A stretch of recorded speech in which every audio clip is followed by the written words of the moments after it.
এই গল্পটি হলো ফুল ও প্রজাপতির মধ্যকার বন্ধুত্ব, ভালোবাসা এবং প্রকৃতির সৌন্দর্যের কথা। নমস্কার, আমি ভাস্কর। আবার এসেছি ফিরে আলো আঁধারের কিছু গল্প, কিছু কথা নিয়ে। এক সুন্দর সকালে একটি রঙিন প্রজাপতি একটি ফুলের বাগানে উড়ছিল।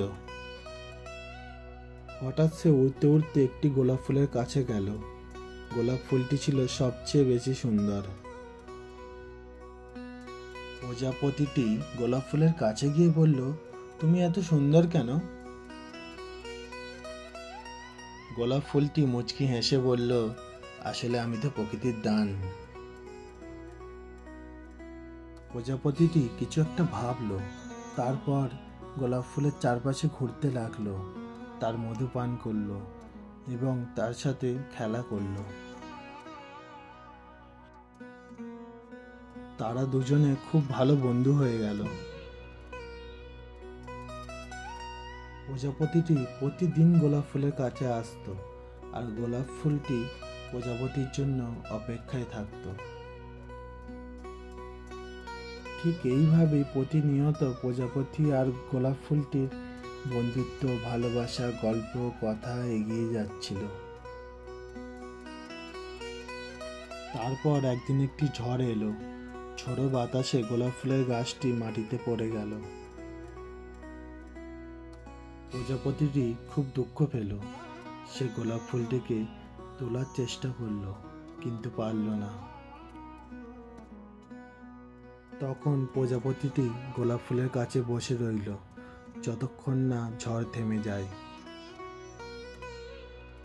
ঝড় থামার পরে প্রজাপতিটি গোলাপ ফুলের পাশে বসে রইল।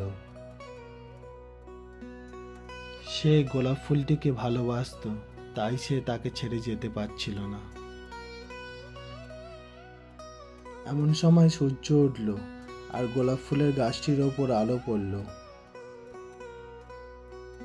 গাছটি ধীরে ধীরে আবার মাথা উঁচু করে দাঁড়ালো। প্রজাপতিটি খুব খুশি হলো এবং গোলাপ ফুলের চারপাশে ঘুরতে লাগলো আর তাকে বলল, তুমি আবার উঠে দাঁড়িয়েছ। আমি জানতাম তুমি পারবে। গোলাপ ফুলটি প্রজাপতির দিকে তাকিয়ে হাসতে লাগলো। তখন থেকে তারা দুজনে আরো বেশি বন্ধু হয়ে গেল। তারা দুজনেই বুঝতে পারল, বন্ধুত্ব আর ভালোবাসাই হলো জীবনের সবচেয়ে বড় সম্পদ।